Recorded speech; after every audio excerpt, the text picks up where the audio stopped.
What is up, everybody? It's your boy Bobby from Bobby's Breakdowns, and I am coming at you today with another video. Today, we will be diving into the new Spirit Halloween movie that just got released a couple weeks ago. It's fair to say this movie wasn't meant for my age range, but I still had fun watching it, and let's dive in. Now, like all my reviews, this will be filled with spoilers, so if you haven't seen Spirit Halloween yet and you don't want to be spoiled, click off now. You know the drill. We start off on Halloween Day back in the day. We meet Christopher Lloyd, which was the biggest name by far in this movie. His name is Alex Windsor. He just eyes down this little girl, scares her. She runs away. We find out that Christopher Lloyd has taken over the land of this orphanage, and he's giving the woman 48 hours to get out. The orphanage owner decides to cast a spell on Lloyd, which Lloyd takes as a joke at first, but then Christopher Lloyd actually ends up dying, which actually shocked me so much because I was like, how are you going to kill off the biggest name in this movie 5 minutes in? Not even 5 minutes in. And, well, we'll get to why he was, but he wasn't killed off exactly. Then we fast forward to modern day Halloween. We meet three characters by the name of Jake, Carson, and Bo. They are in Spirit Halloween talking about their plans. Carson believes they're too old to trick or treat, but Jake still wants to keep it going. Then we meet Jake's family. He goes off on his sister because she wants to celebrate Halloween and he doesn't. Then we find out why he doesn't want to break traditions on Halloween because of his father who passed away. Then we meet Kate, who ends up being Carson's sister, who scares Jake, and you can tell there's little love there. So we find out Jake's dad died from cancer. That's why he loves Halloween so much. They spent it together. They had traditions together. And Jake, like I said, is clearly into Kate's sister. And then Jake goes to Bo's house and meets the grandma. The grandma's just sitting on the porch creepy. Scares him. Then the three of them head to Spirit Halloween for the night because their goal is to stay overnight in a Spirit Halloween while nobody's there, while it's closed. They're just chilling out at first, messing with each other, play fighting, trying to scare each other. Then we see a doll stand up that wasn't there before. They look, they're like, was that there before? And they kind of brush it off, you know. Then the power goes out, and we hear voices. And then go back, Kate's trying to find Carson to give his phone that he left. And she almost gives away their plan because all three boys said they were sleeping over each other's house and the parents didn't know. So Kate almost gave away where they were, but not quite yet.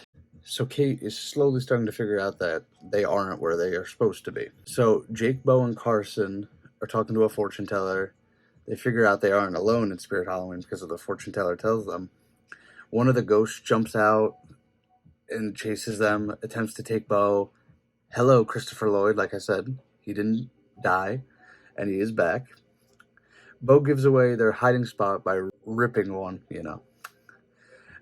Carson swings as hard as he can at Christopher Lloyd, who's like this demented skull, and takes his head right off. So they think that's the end, but not so fast. Kate shows up because she knows where they are because they posted it to Instagram. So Kate breaks in, scares them. Terrible security from Spirit Halloween, I might add. These kids just get in without no alarms going off. So Christopher Lloyd, the whole thing with Christopher Lloyd is he could take over the spirit of another body as long as it's dead or asleep.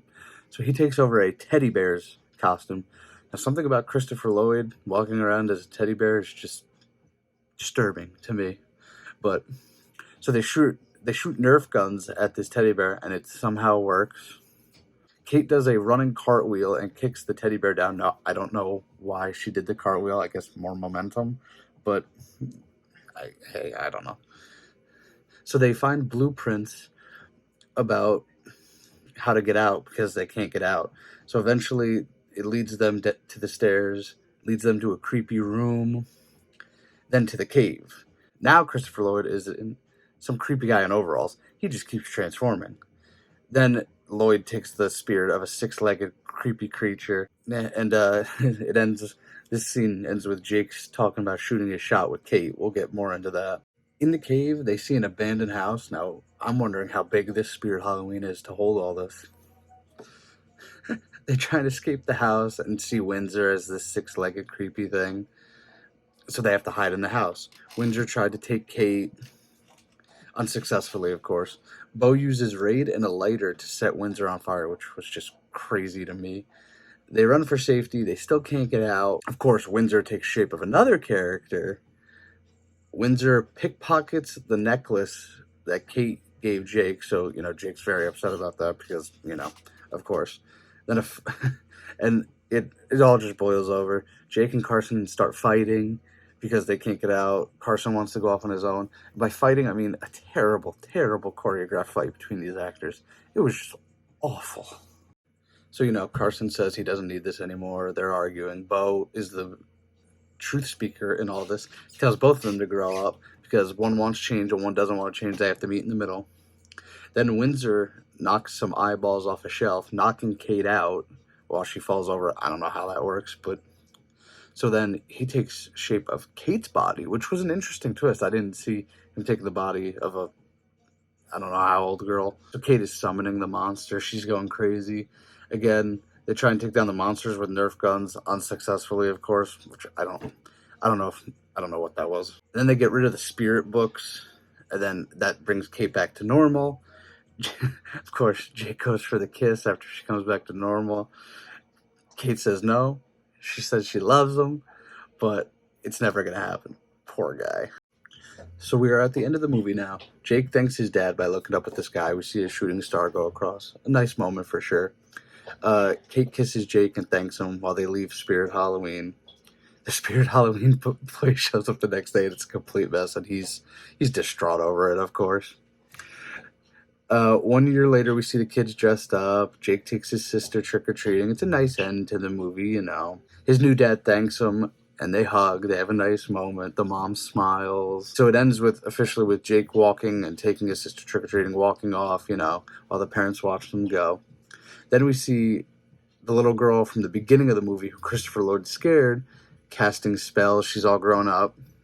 And the skull turns blue. And obviously that means there's another Spirit Halloween movie coming. That's my review for Spirit Halloween. It's going to be tough to rank this one because, like I said, this wasn't meant for a guy my age. I'll give it a solid 6 out of 10. It was a fun movie. It had some funny moments. Like I said, it wasn't meant for me, but I still had fun with it. It was just, just a simple movie, nothing crazy. But, Spirit Halloween, they got to get their product out there. But thank you for listening to this review. If you enjoyed it, let me know. Sound off what you thought about it in the comments below. Give me a like, a subscribe, turn on post notifications so you always know when I go live with something, whether it's a video or a live stream. Otherwise, I'm Bobby from Bobby's Breakdowns, and I'll see you in the next one.